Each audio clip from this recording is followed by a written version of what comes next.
When you begin watching a lot of law of attraction and manifestation content, you are more than likely listening to a higher vibration individual, right? And when you are taking in information from high vibration people, the message tends to come across as very calming, soothing, peaceful, sunshine and unicorn farts, rainbows and happiness, you know? But sometimes I also feel that you need to be reminded. I live by a couple of mantras. Don't be so high and mighty that you're no earthly good. So I feel like I'd be doing the world a disservice if I didn't tell you guys the other side of manifestation, okay? When I say that you can manifest anything, I'm going to double, triple, quadruple down on it and say you can manifest anything. And what I'm trying to zone in on is that you can manifest for good and you can manifest for evil, right? If you can fix your own poverty situation, that means that you had a somewhat, even if it was slight, a slight impact on people outside of yourself. Because you changed your worldview, because you changed your image of yourself, because you got rid of limiting beliefs, you are allowing manifestation in, right? But since you changed your frequency, you came into contact with people that you wouldn't have otherwise met. So that shows that in some strange way, even if it's a 1% of the pie chart, you have an impact on external people, right? But if you weren't a curious person, you would start trying to manifest things on other people. But I always say manifest good things, because if you start to manifest harm on people, you're going to run into some of the few little rules of manifestation. I think about the world like an old kung fu movie sometimes. And if there were, instead of kung fu dojos, there's manifestation dojos. And in old martial arts movies where, a rival dojo will go issue a challenge to the dojo up the street, and they'll be like, they just want to see who's the strongest or who has the most efficient technique. Well, if I were a leader, a sensei, a master of a dojo, what would be my creed, my code? Well, mine would be echoing what Neville Goddard said, the golden rule.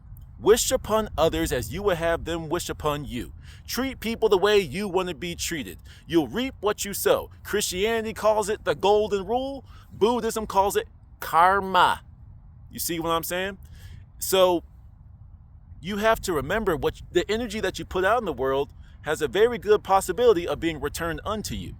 But you start to learn, like I said, some of these rules, these little caveats out here. When you wish evil upon people, that's when you start to realize that there is a distinction in frequency and vibration level, a low vibration person versus a high vibration person. You see, all the stuff that like spiritual conscious people talk about isn't BS scientific community. There's some real stuff about it. It's only relevant to you when you start to walk these conscious spiritual streets, because this is what happens when you start to manifest negative things. You reap what you sow. So let's just say my simple scale is -1, which is something bad for you, 0, indifferent, has no effect on you, +1, something is positive. What do you think negative what do you think negative manifestations will do to you on that simple little chart? Oh, I hope you cut me off in traffic. I hope you get into a car accident. What do you think that's going to do to your number? When that energy returns to you, what do you think you're going to receive, a -1 or a +1? You see? Now, you could do it without caring, but that energy you sent out has to be returned to sender, especially if the person doesn't vibe with that energy. You wish negativity upon me, but I got so many different safeguards from all of my spiritual practices that they will never affect me in the way that you intended. It's like, what no weapon formed against me shall prosper. So if you say, like, I hope a whole bunch of bad things happen to you, but I have a safeguard up like that energy will just get returned to you. But because I'm a little bit of an asshole, I'm going to add my own little spice to it. So now you not only have to deal with the energy that you sent me, you have to deal with what I also sent your way. And this isn't even a conscious thing. This is just so many safeguards up that your little weak manifestation attempts will never affect someone that's spiritually powerful. That's just how this works. This is why I say manifest for good, because what you need to remember, you have to look at things holistically. I know you're trying to change your individual life, but you have to understand the macrocosm to understand the microcosm, and vice versa. With you operating from a low vibration, you are starting to get out of sync with the planet. The planet itself's vibration is rising. So just like the example I always use is like a treadmill. If you can't keep up with the speed of the treadmill, which is moving at a higher frequency, a higher speed, you won't be able to keep up to the point that you just fall off. the same thing will happen to you, but one of your negative manifestations is going to take you off of this realm. That's just how this works. It's a really dangerous game if you want to play stupid games, you win stupid prizes. Play dangerous games, you win dangerous prizes. It's just that simple. But using that exact philosophy, manifesting negative things on people.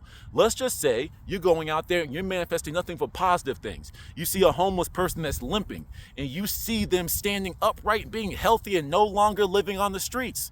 Well, what if they don't accept that energy? What happens?